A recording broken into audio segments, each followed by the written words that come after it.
कुछ लोग इस दुनिया में सिर्फ जीने के लिए नहीं आते, वो आते हैं ताकि दुनिया को महसूस करना सिखा सकें। जी हाँ, ये कहानी है जॉन एलिया की। तो देखिए, हर दास्तां की ना एक शुरुआत होती है और जॉन की दास्तां शुरू होती है उत्तर प्रदेश के एक छोटे से कस्बे से। जगह थी अमरोहा। तारीख 14 दिसंबर 1931। यहीं एक बच्चा जन्म लेता है। घर का माहौल ही कुछ ऐसा था, चारों तरफ किताबों की खुशबू, इल्म की बातें। उनके जो वालिद थे शफीक हसन एलिया, वो खुद एक बहुत बड़े आलिम थे और शायद इसी माहौल ने जॉन के लिए दुनिया को छोटा और उनकी सोच को बहुत बड़ा कर दिया था। तो जब बाकी बच्चे गलियों में खेल रहे होते थे, तब जॉन किताबों में खोए रहते थे।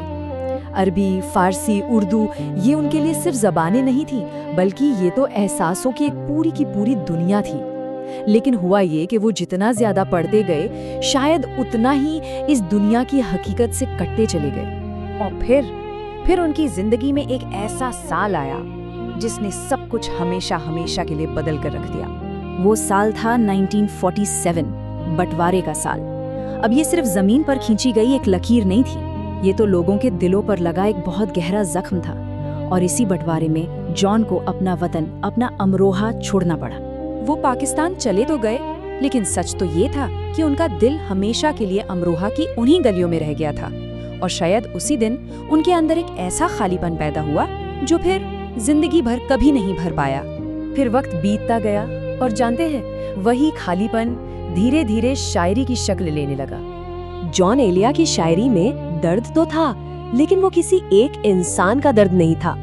वो दर्द था बिछड़ने का, टूटने का और सबसे बढ़कर खुद को ही न समझ पाने का दर्द। फिर उनकी जिंदगी में मोहब्बत ने दस्तक दी। उन्होंने जानी मानी लेखिका जाहिदा हिना से शादी की। कुछ समय के लिए लगा कि शायद अब सब ठीक हो जाएगा, लेकिन जैसे जॉन खुद से ही नहीं निभा पाए, वैसे ही ये रिश्ता भी ज्यादा देर तक टिक नहीं पाया। अलगाव हुआ और जॉन एक बार फिर से अकेले रह गए। लेकिन इस बार की तन्हाई पहले से कहीं ज्यादा गहरी थी। और यहीं से उनकी शख्सियत का वो पहलू सामने आता है जो सबसे पेचीदा, सबसे मुश्किल है। वो महफिलों में जाते थे, लोगों के बीच बैठते थे, ठहाके लगाते थे, हंसते बोलते थे, लेकिन ये सब बस एक मुखौटा था। अंदर से तो वो पूरी तरह टूट चुके थे। वो शराब पीते थे, सिगरेट के धुएं में खुद को कहीं खो देते थे और फिर कागज पर अपने जख्म उतार देते थे। उनकी एक बात बहुत मशहूर है। वो कहते थे, मैं भी बहुत अजीब हूँ, इतना अजीब हूँ कि बस खुद को तबाह कर लिया और मलाल भी नहीं।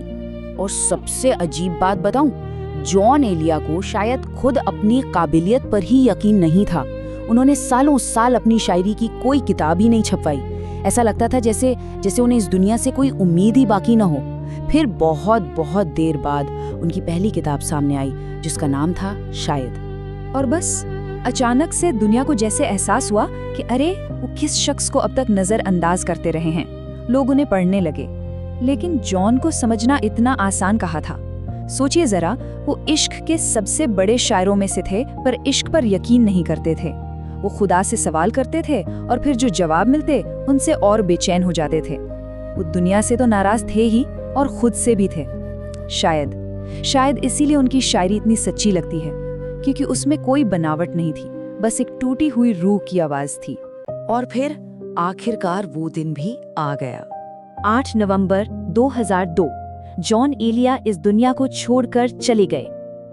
लेकिन सवाल ये है कि क्या कुछ लोग वाकई मरते हैं? नहीं, वो अपने अल्फाजों में हमेशा के लिए जिंदा रहते हैं।